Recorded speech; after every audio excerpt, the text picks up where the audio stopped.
America's most exciting radio talk show, The Savage Nation. Here is Michael Savage. Of all the people I run into once in a while, they say, you know, I loved your childhood stories, and the most interesting one to me was Dead Man's Pants. When you're inducted into the Radio Hall of Fame, that's a pretty big freaking deal. What is a great society? What ought it be? Michael, at the time I met him, and he had 9 million viewers or eyeballs or ears. I mean, he was killing it. Right, ladies and gentlemen, Michael Savage. This is San Francisco. I talk 560 KSFO. The local station in the Bay Area actually put him on. They said, you got to come back again. We've never seen a reaction like this. And it was such a big hit. So Michael's numbers independently were stunning. What highway are we on? Do we want to be on this highway? We want to create a new highway? This guy knew what was going on. And when you're in the Mount Rushmore of radio, that's pretty big. I know that I'm a national phenomenon in many ways, but I am the elder statesman. Most of the guys are 20 years younger than me, which is fine.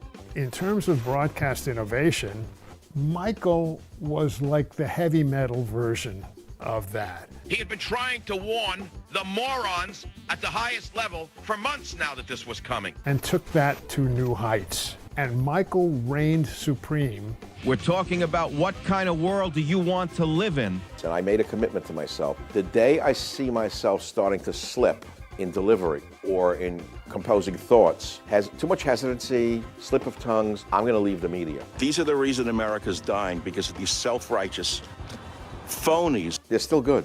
They're fast. And I don't think we will see anybody do that again. Why? What are we doing here, the two of us, of all people? Well, we're supposedly political polar opposites, which we probably are. However, as I say on my TV show, you don't have to like my politics to like me. Float like a butterfly, sting like a bee.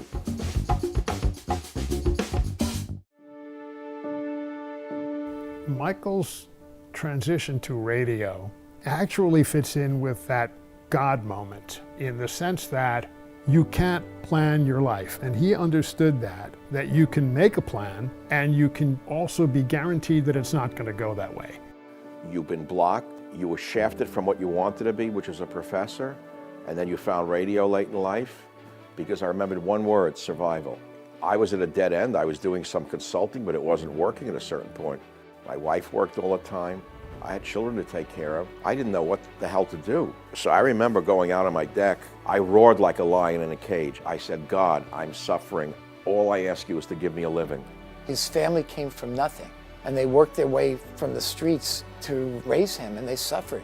We were street savvy, which you have to be in New York. That New York dance is why Michael and Donald Trump get along so well. President Trump has the biggest personality in politics. My dad had the biggest personality in anything he's ever done. My dad said, no, we need a businessman to become president.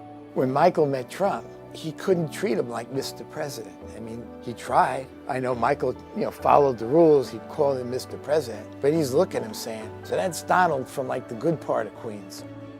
The next phase of Michael's life is a homecoming. But you're coming back with wisdom. The ripple effect can be greater than what he did on radio.